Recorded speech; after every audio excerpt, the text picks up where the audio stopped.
I'm going to start by talking about an assignment for week one. That helps ground everybody in a sense of purpose, helps me target the information that I want to give in a way that is especially useful to you, I hope. So the goal of this week is for you to produce a forum post that is a piece of exquisite writing from you.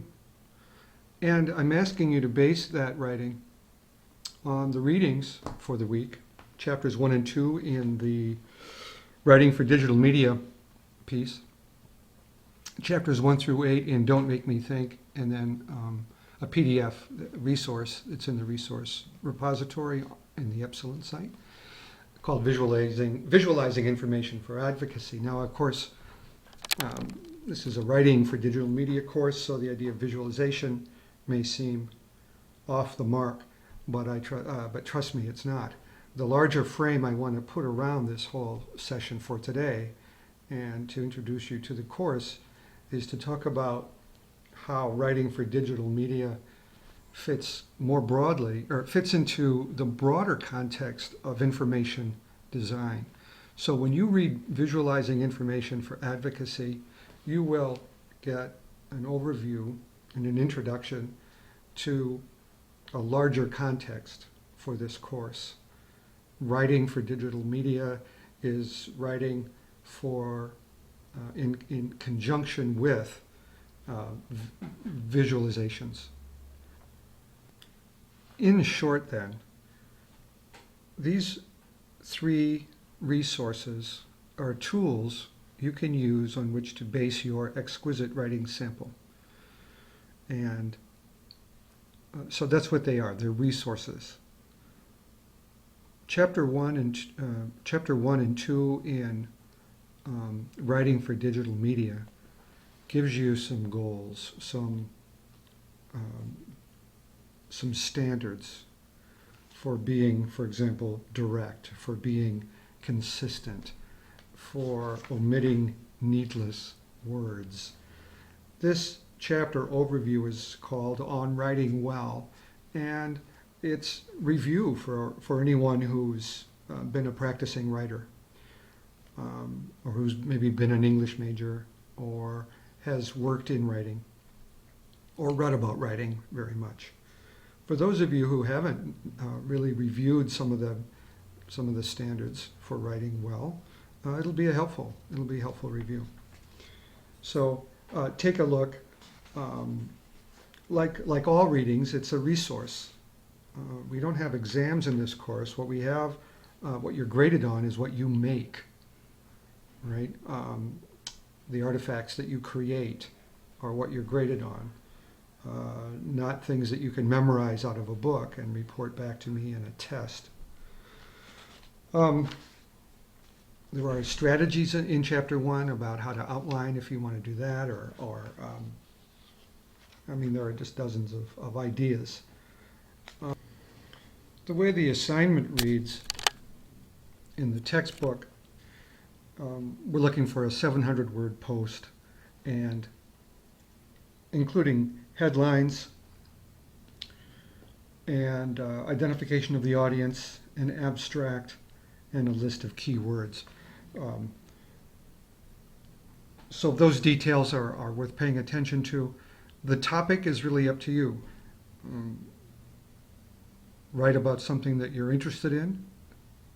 You may want to emulate a favorite blogger. You decide what it is you want to write about for 700 words.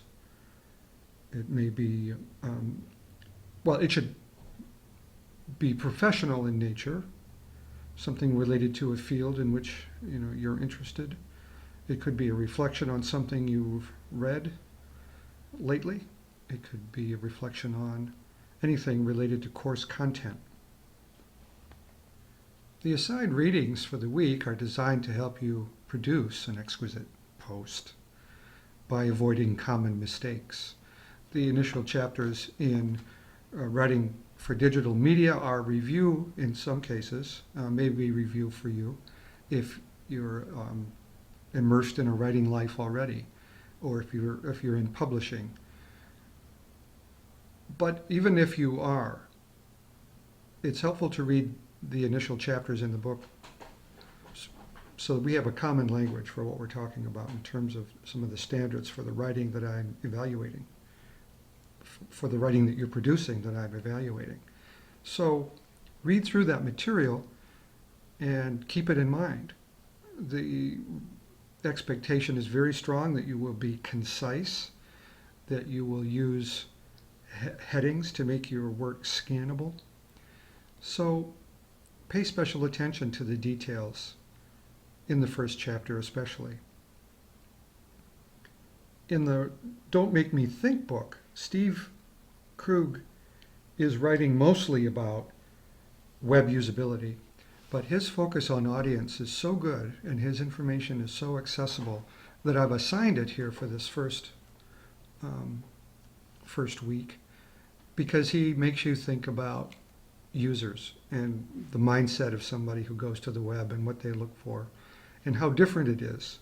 When somebody goes to the web for information, how different that mindset is from when someone sits back to read a novel with a hardback book. So that's the point with the Steve Krug piece. Even if you're a veteran writer, it's a good idea to have some of these concepts in mind as you're writing, because it's very easy to write long, right? It usually, until you get really good at it, typically it takes less time to write more than it does to be concise or to go back and edit and cut and to include scannable headings and whatnot. So let's take a look at where to post. If we go to forums and scroll down to week 1 forum post, your writing sample, you will see that there's a place to add a topic. And that's where you can post your materials, including text and graphics and video. You decide how you'd like to create this. When you look at the information design introduction, the PDF, you'll be inspired probably in lots of different ways. So you don't have to be constrained by simply a blog post, although a blog post is quite adequate, quite fine. But approach this in a way that is interesting to you. So you have lots of options. You can add video or images or link to things. So go ahead and feel free to do that up.